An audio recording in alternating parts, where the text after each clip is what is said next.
This illustration deals with equipment connected to the supply side of the service disconnecting means in accordance with NEC 230.82, item number 10. Now, let's look at the purpose of change next. It's a new subdivision. And this new subdivision has been accepted and added to permit emergency disconnects ahead of the service disconnect. This is necessary to correlate with the new section 230.85. Now, notice we'll look at the utility transformer coming into the transfer switch at the top of the transfer switch. So we have transfer switch, and the utility transformer is ahead of these conductors, so that's still supply side. Now, you have to determine that transfer switch. What type is it? Is it a 3-pole or 4-pole? You go to 250.30 and look at the information notes 1 and 2, and it would tell you the whole key to this. Do you switch the grounded conductor? If you switch the grounded conductor along with the phase conductors, then you have to ground the generator.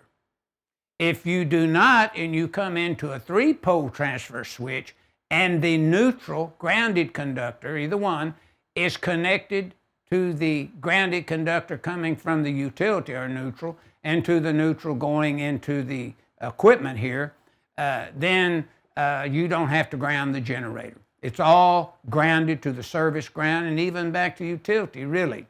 Now, if we look at this thing, I would say first you'd want to look at it's an emergency generator. That would mean that's an Article 700 generator. You look at 700.12D is in dog for that generator. And then notice it has a disconnect ahead of the service disconnect. So we have a disconnect in here, so ahead of the service disconnects. The emergency disconnect in generator equipment, see, 230.82, item 10. So it's here. Now, you have to determine, are we installing this generator permanently? You say, yeah, we are. So you'd go to 250.35 to get the rules to do that. Here are the rules. Disconnect here with overcurrent protection. Then you'd go to table 250.122 to size your grounded conductor equipment ground coming in here. And I'm talking about if 250.122 sized an equipment ground and grounded conductor large enough, if it's a neutral, you got to also look at 220.21 for your 220.61 for your calculation procedures.